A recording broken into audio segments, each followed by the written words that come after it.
I had some misgivings when I heard about this episode, because I have rules as to how Doctor Who should treat history. Okay, so the Romans wasn't completely accurate, Atlantis was treated as real, and we met Arthurian characters, albeit from a parallel dimension. And Doctor Who has certainly been silly before this episode, but still. Interestingly, the Doctor shares my beliefs about the universe he inhabits.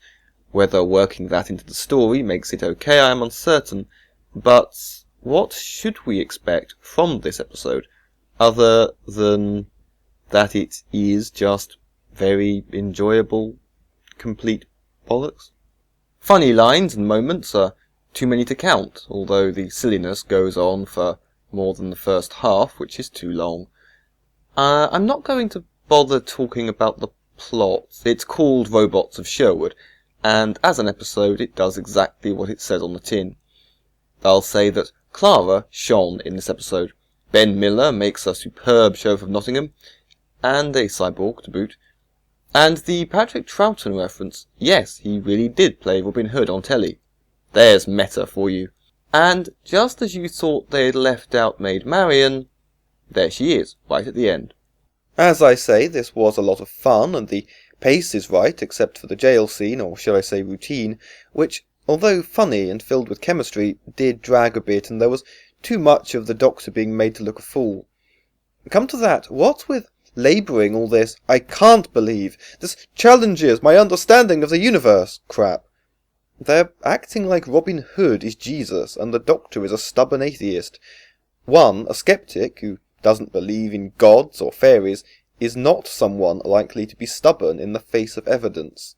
2. One cannot help but note the Doctor is a far more ludicrous character than Robin Hood. Irony. 3.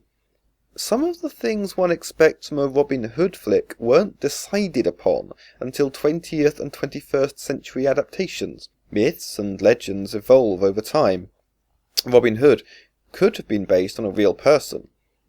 But for all this stuff to have been accurate would be a monumental set of coincidences.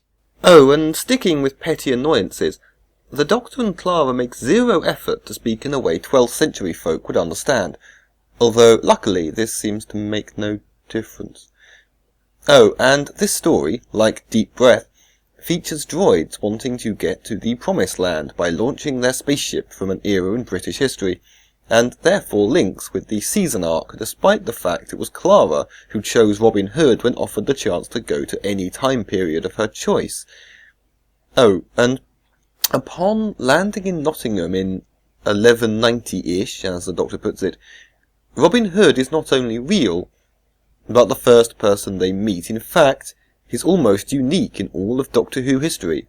He gets to see the TARDIS materialise. Actually, come to think of it, going back to the humour and performances, this was a bit of a carry-on, if you follow me. Perhaps Mark Gatiss did take some inspiration from the Romans. But, as I say, very enjoyable, complete bollocks. And there really isn't much more than that I can say.